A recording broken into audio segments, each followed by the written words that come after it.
In the last lesson, Socrates seemed almost to have completed his task. The city had been built, the best city, happy as a whole, oriented towards the common good. The definition of justice in the soul had been discovered, each part of the soul minding its own business. All that was left was that to prove that regardless of external circumstances, it was always better to have justice rather than injustice in one's soul. And the very definition of justice had implied to Glaucon, at least, that that had already been virtually proven itself. So again, we seemed almost done.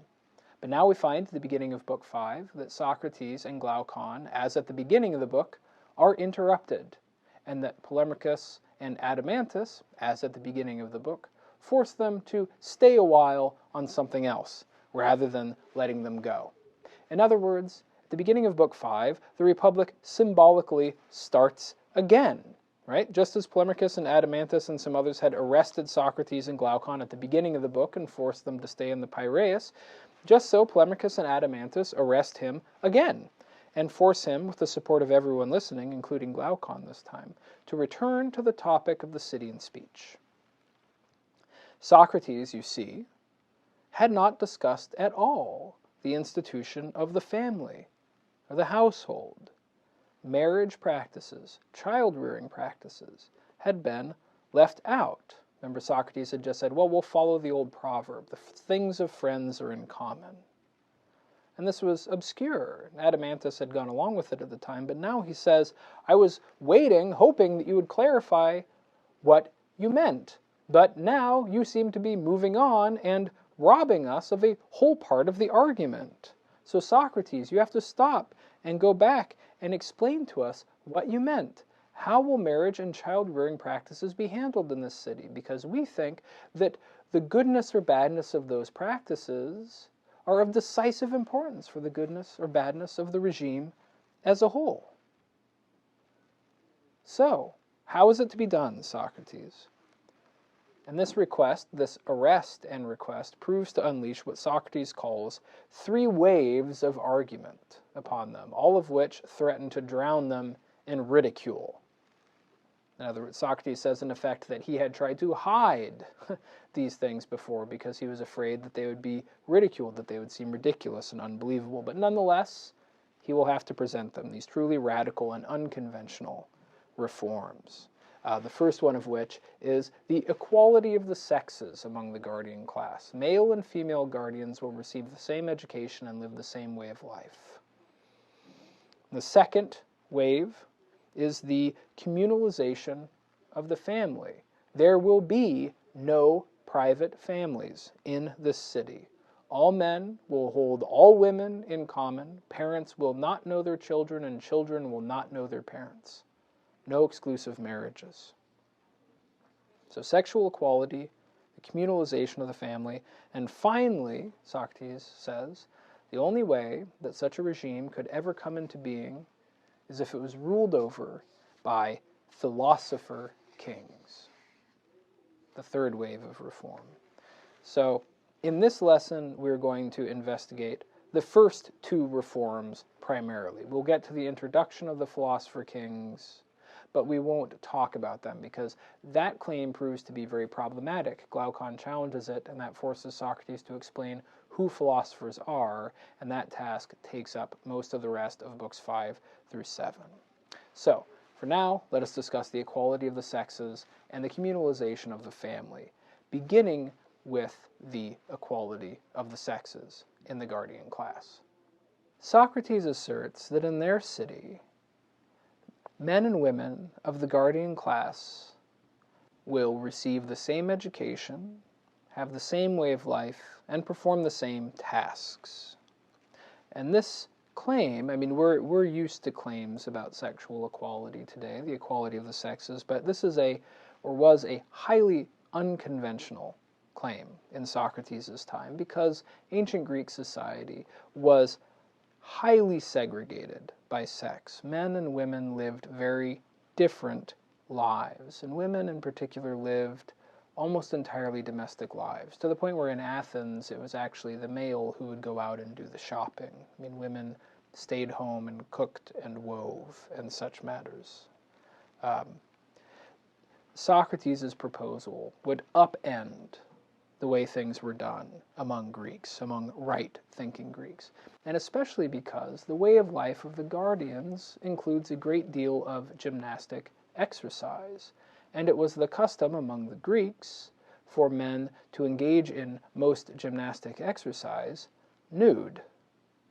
So Socrates' proposal implies that within the guardian class, males and females of all ages will spend a great deal of time together exercising naked, which obviously is a strange proposal. It would seem in Socrates' terms both shameful and ridiculous to do things this way. And so before he defends his proposal, he has to attack convention a little bit. He has to argue that we shouldn't let the sense of shame and the sense of ridiculousness derail them, prevent them from following reason where it leads. And here's what he says. Well, look, Greek males exercise together naked, but it wasn't always that way. It used to be the custom that it was shameful for a man to be seen naked.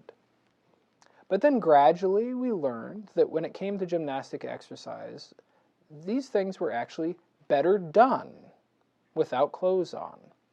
And so when reason had uncovered for us the better way of doing things, we left behind the old convention, and we realized that it wasn't shameful and wasn't ridiculous to do these things, because really the proper standard of what is shameful or ridiculous should be determined by what reason discovers to be best.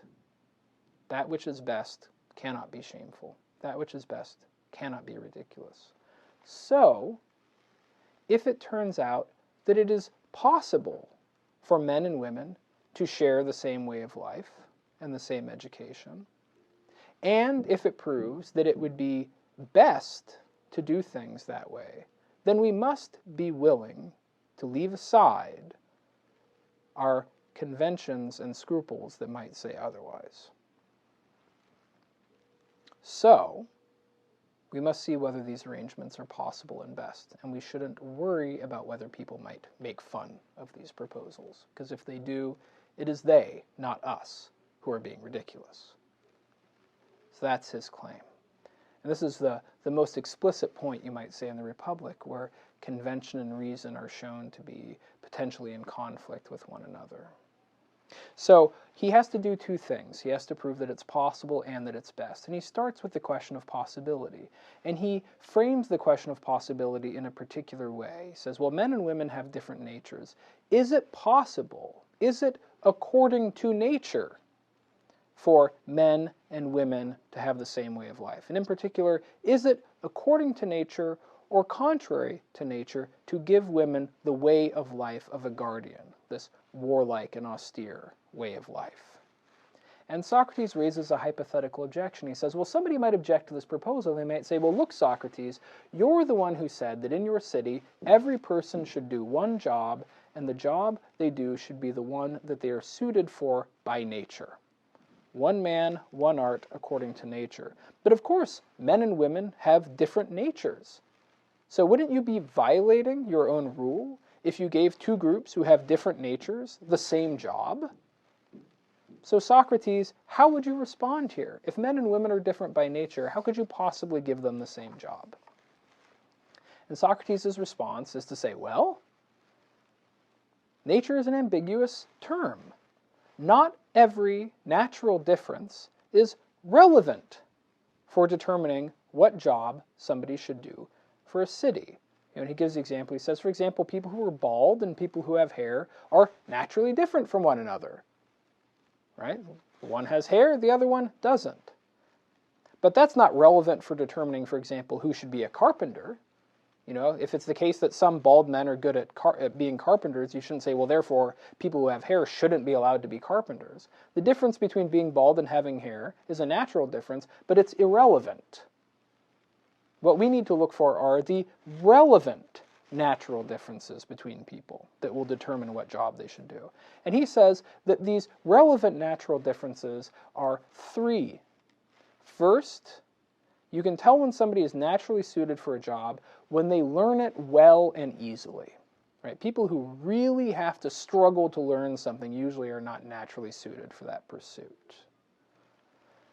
Second, people are naturally suited for a job or a pursuit when, after some instruction, they are able to carry on further on their own, make their own discoveries, figure things out for themselves. If they have to be led every step of the way by some other instructor, then that probably means that they're not naturally suited for the job. Right? And with these first two qualifications, you can think in terms of people who show themselves from a very young age to be like mathematical geniuses. Right? They learn math very easily, and then they start going off and discovering all sorts of stuff that ordinary people would never be able to discover because they just don't have a knack for it. Well, this is what it means to have a knack or a natural talent for something. You learn easily, and you make a great deal of progress on your own without need for help from others. And then the third factor that determines whether somebody is naturally suited for a job is obviously whether their body provides sufficient support for the pursuit. Right? Because there might be some pursuits that just put certain physical demands on people that make them unable to do those pursuits. Or, you know, to use another example, somebody who loses a hand is not going to be able to play piano as well as somebody who has both hands. Right? So your body has to be suited to the pursuit, and your soul has to be such that you learn that pursuit easily and can carry on further on your own. So that's, when we talk about assigning jobs according to nature, that's what we have in mind. And Socrates says, so what does this show in terms of men and women? Well, obviously, he says men are stronger and women are weaker, and women bear children, whereas men do not. But is that really relevant for the question whether women can be guardians or not? And Socrates says, well, no. In general, he says, the class of men are better than the class of women at everything. In other words, Socrates asserts the general superiority of men in every pursuit. But at the same time, Glaucon adds, and Socrates agrees, many individual women are better than many individual men at many things. So it's not the case that men are universally superior, that every man is better than every woman at everything. But rather, as Socrates says, the natures are kind of scattered about. And what that means is that there are some women who have an aptitude for music, who have an aptitude for gymnastic, who are spirited, who are warlike. You will find women of that sort. It's not the case that there are none of them. It's not the case that every man is superior to every woman when it comes to aptitude for music, gymnastics, spiritedness, and the like. So therefore, you will find among women those who have natures suited to the education and way of life of the guardians. And therefore, that's the job that they will be given. Now Socrates says, look, they will be given lighter tasks because obviously they are physically weaker. You know, he suggests in some places that, for example, they might make up a large portion of the cavalry as opposed to the foot soldiers and things like that. So their bodies are not as strong, and yes, they have children, but that doesn't change the fact that in general you will find women who have the natural aptitude for the kind of education and way of life the guardians are given. So in other words, it is, sexual equality among the guardians is possible. It is not contrary to nature in the relevant sense of nature. So Socrates says, okay, we've proven that it's possible. Now let's prove that it's best. And that's not very hard for him to do. He basically says, well, look, the best city is going to be the one that has the best possible citizens. And in our city, the guardians are obviously the best possible citizens. And how do they get to be that way? By being given the education that they receive. And that means that if women are given that same education, they will be the best possible women in the city. And so the city will have not only the best possible men, but also the best possible women, and therefore will definitely be the best possible city. So, failing to educate women who are naturally apt for the guardian life is, as we might say nowadays, a waste of human resources. The city will be much better off if the women are made as excellent as possible, and that means giving them the appropriate education. Therefore, however strange, however ridiculous it might seem for men and women to have the same way of life and to exercise naked together, among other things, nonetheless, that's what reason dictates. And it turns out, in fact, Glaucon, he says, that the way that we do things now, where men and women live separate lives, that's what's really contrary to nature. If we were to act according to nature, we would give those who have the natural aptitudes the same education, regardless of their sex. So custom must give way to reason. And before moving on to the next reform, the communalization of the family, I want to say a few things about what Socrates actually just did. To begin with, he has utterly destroyed the customary understanding of the way of life of women in Greece, because the guardians have no private or domestic life, and yet the practices of women were for the most part oriented towards the household, not towards the city. But the domestic way of life has been undermined, right? We have a noble lie that's meant to make the guardians more attached to the city than to their particular family. We have the abolition of private property and private space, such that families cannot live separately from one another. And they have common living and public support, so the male of the household does not support the family, but rather the workers support everyone. So there's no cooking, there's no weaving, there's no domestic work whatsoever done by the guardians. No domestic work, no domestic place, no private property. Socrates, as one of my students once said, in effect, Socrates has just abolished women, as the Greeks understood them. There is nothing for them to do other than be guardians in the guardian class. So if you think through things, you see that the argument for the equality of the sexes within the guardian class is really kind of the final nail in the coffin of the traditional Greek household. Its elements have been removed from this city in order to make the guardians as devoted as possible to the city rather than to their family. But there's a second thing that's happened here, which is that Socrates has created a problem that will be immediately recognized. Men and women, then and now, don't customarily spend time together naked. And they do, generally, in many things, live separate lives. And the reason for these customs, oftentimes, is that this is part of regulating sexual relations between the two sexes. You segregate the sex and you have certain customs about what is appropriate and what is not in order to regulate sex. Socrates has removed those barriers entirely. And the result, as Socrates says, and Glaucon concurs, is that male and female guardians will be quite strongly driven by nature to sleep with one another. And they will seemingly, at least, have lots of opportunities to do so. But, Socrates says, we can't allow that to happen.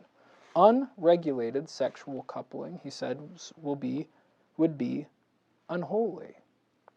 And we might add, it would make a mess of the city, because it would make procreation happen helter-skelter. It could lead to jealousy and all sorts of things. So in other words, Socrates has removed customary restraints on human sexuality. But communities cannot survive with sexuality entirely unregulated, because the product of sexuality, children, is something of great importance to the city. So Socrates now must find a different way to regulate the sexual lives of the guardians and child rearing. Reproduction will be regulated, but not the traditional way of men and women pairing off as husbands and wives and living in a domestic household. That's impossible. So what do? Well, Socrates abolishes the private family entirely. and publicly regulates sexual intercourse among guardians, and publicly regulates the raising of children. So that's what gets us to the second reform, the communalization of the family, sometimes referred to as the communism of women and children. Because Socrates says, okay, well, how are we going to do this? Well, everything's going to be in common. So no man and no woman will be exclusively attached to one another, but all men and all women will belong to one another. No parents will know their children. No children will know who their parents are. And Socrates says, Glaucon says that whether this is possible and whether it's best is highly questionable. This is a highly questionable arrangement. And what's interesting is that Socrates defers the question of possibility. He says, let me just assume for now that what I'm about to propose is possible. And let me describe it, and then I'll explain to you why I think it's best. Then we can return to the question of whether it's possible. So he begins by describing the arrangements that he has in mind, and they're fairly simple. The rulers decide who has intercourse with whom. And you basically have an extensive, what we would call eugenics program, supported by lies. The goal is to have the best male guardians and the best female guardians mate with one another as often as possible, or as often as is needed, on the assumption that they will produce the best possible offspring. And that's what you want. And you want to make sure that the lesser among the guardians couple less often and have fewer children. And so what Socrates does is he proposes that marriages will be a kind of sacred festival where male and female guardians in the prime of life will be blessed by priests and paired off with one another and procreate. These aren't marriages for a lifetime. These are very basically temporary sexual unions determined by the rulers. Now, to a certain degree, who is paired off with whom will be determined by merit. So, for example, people who have performed exceptional services for the city will be rewarded with more intercourse. So this is another way of trying to tie private interest to the public interest. If you serve the city well, you will be able to satisfy sexual desires more often. But to a large extent, this program, as I said, will be covered over by lies, because the rulers will make it look like a lottery. Everybody will draw a lot. But it's not truly a lottery, because the guardians will make sure that the best male and the best female guardians always draw the winning lots. So it looks random, but it's actually regulated.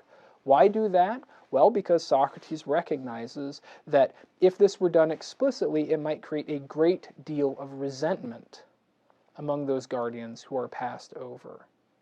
And that might undermine the unity of the city. Therefore, as much as possible, who pairs with whom should be made to look random so that there are no grounds for resentment of the rulers. So sex is a reward for public service, but it's also made to look randomly distributed. And then there is the practice of infanticide, right? Inferior children that are born will not be raised. All children who pass muster when they're born will be, he says, brought together into a big pen. They will live together in kind of a separate sort of public daycare, where they will be watched over by nurses and wet nurses, not by female guardians. And female guardians who've given birth will be temporarily brought in to nurse once in a while, but they'll always be given a different child each time, so nobody will know whose child is whose and have any particular attachments. And Socrates says, well, of course incest will be forbidden, but Glaucon quite sensibly asks, how can people possibly know who their brothers and sisters and parents are? How could you prevent incest in a society where nobody knows who is whose parent or sibling? And Socrates says, oh, well, that's easy. What we'll do is this.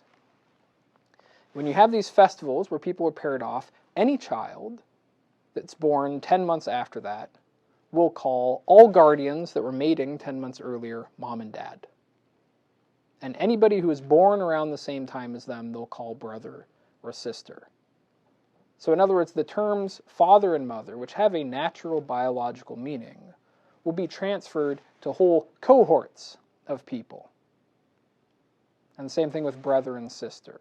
So these natural categories of mother, father, brother, sister become political categories applied to fellow citizens. Everybody who is born around the same time as me is my sibling. Everybody who is mating 10 months prior to that is my father or mother. Everybody who is mating 10 months prior to when my mother and father were born will be my grandparents, and et cetera, et cetera. So in other words, the entire guardian class is related to one another. That's what they think, which of course means, in fact, that there is, although incest between parents and children will be prevented thereby, there will be no attempt to prevent incest among brothers and sisters, because there really would be no way to know, which is an uncomfortable proposition.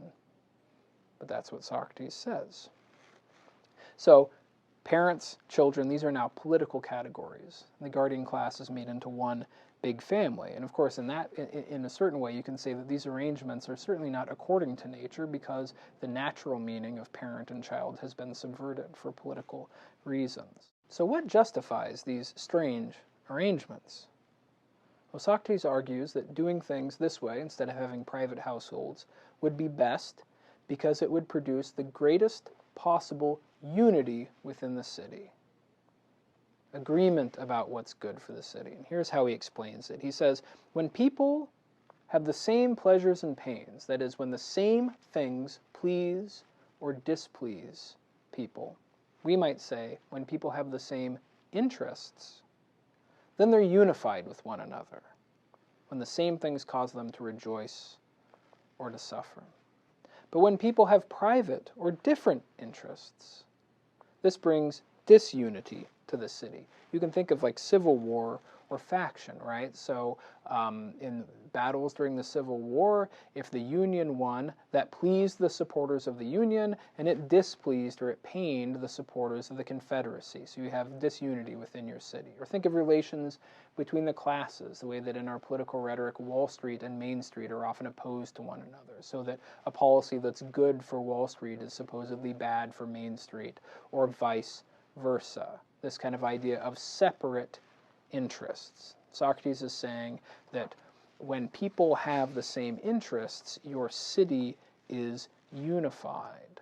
And he says, but people come to have different or conflicting interests really when they have private property or exclusive attachments, right? So when you have children, for example, who are your children, not someone else's, then the doings and sufferings, the good or bad fortune of your child pleases or displeases you in a way that it doesn't affect other people, and in such a way that, for example, when your child is, say, in competition with somebody else's child for a job, if your child gets the job, that pleases you, but it displeases the other parents. Whereas if the other child gets the job, that will displease you, but please them.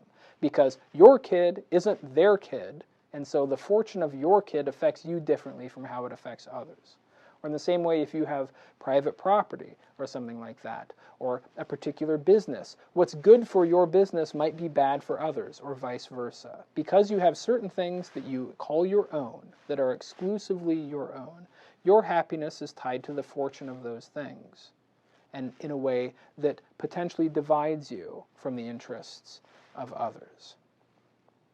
So as Socrates says, the more things you say are mine, not yours, the more potential conflicts of interest you have with one another.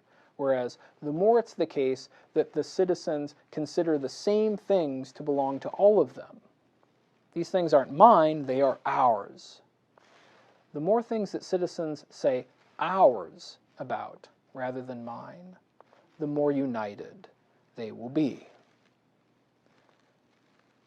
Right. So, and since the greatest good for a city is to be as unified as possible in the common interest, whereas the greatest evil that a city can suffer is faction or civil war, whereby the city itself is destroyed, it follows that obviously the best city is the one that's going to be the most unified. And that's going to be the city that he has just described.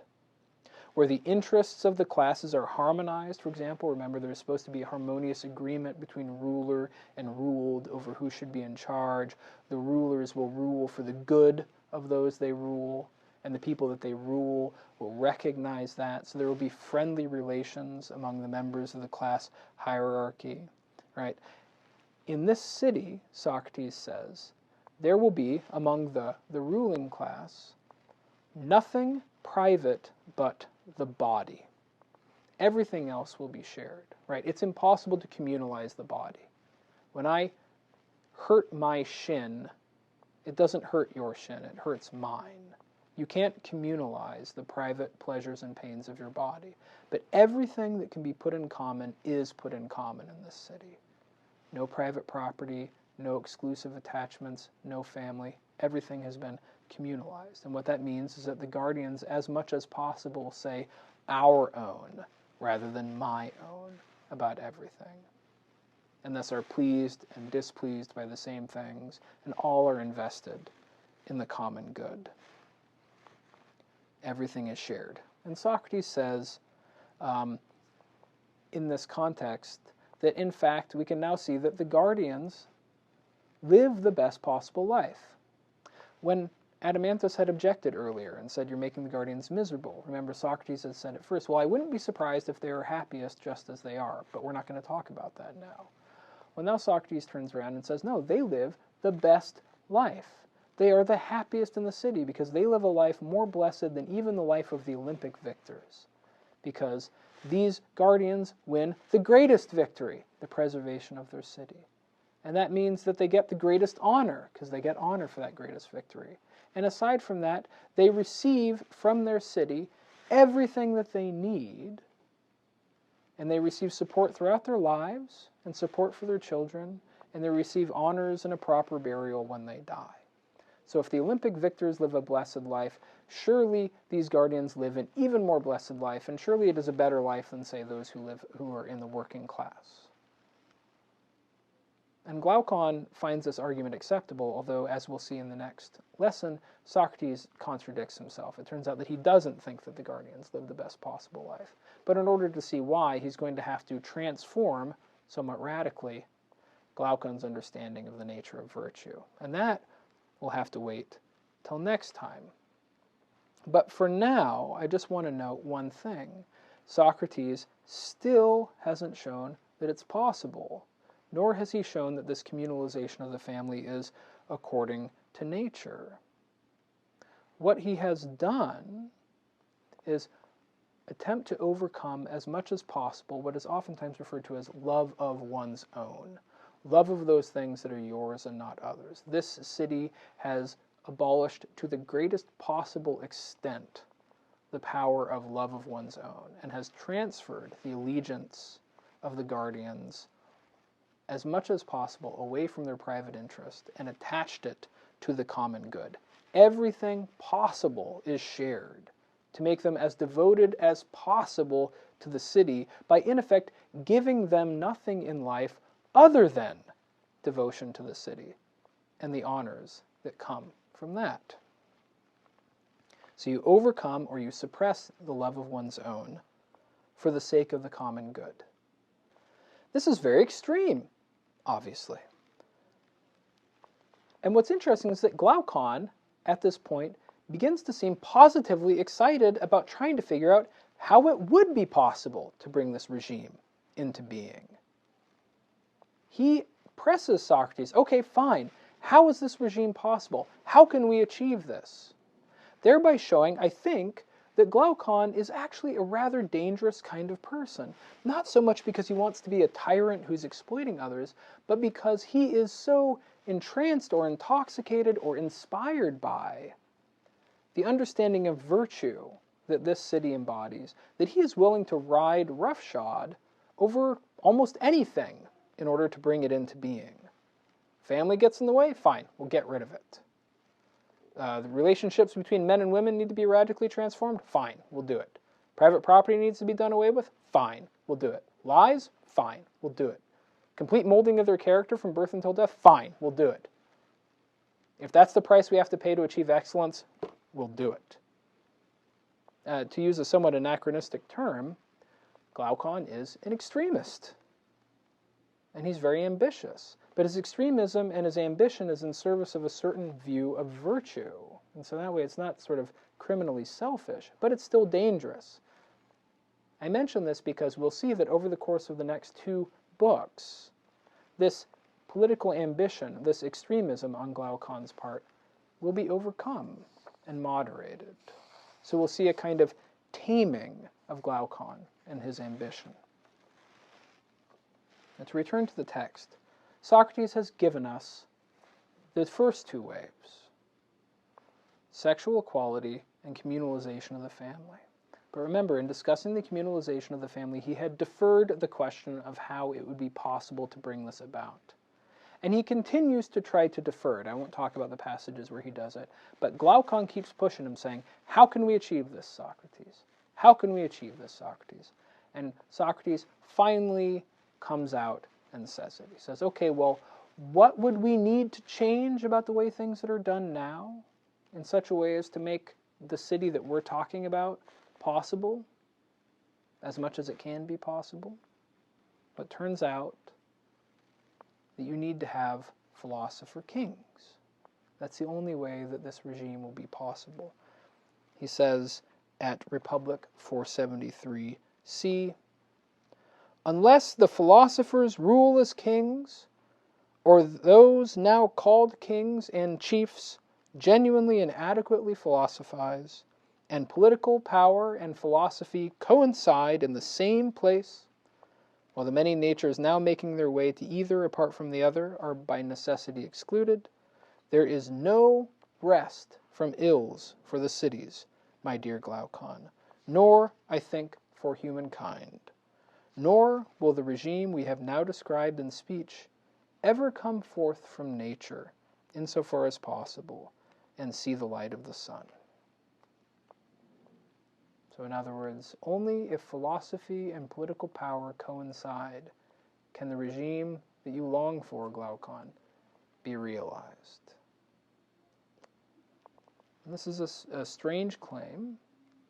Glaucon treats it as outrageous. He goes on to say that most people, including the best of men, upon hearing that proposition, Socrates, would probably try to do you harm and heap ridicule on you, to suggest that philosophers ought to be in charge of such a city. So you will have to prove this, Socrates, if you're going to escape ridicule.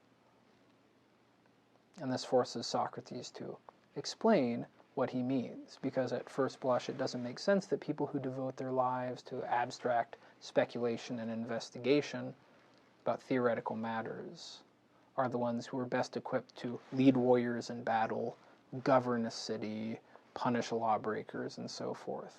Political power and philosophy seem to have very little to do with one another, and Socrates must prove otherwise. And that is what he will try to do in the next lesson.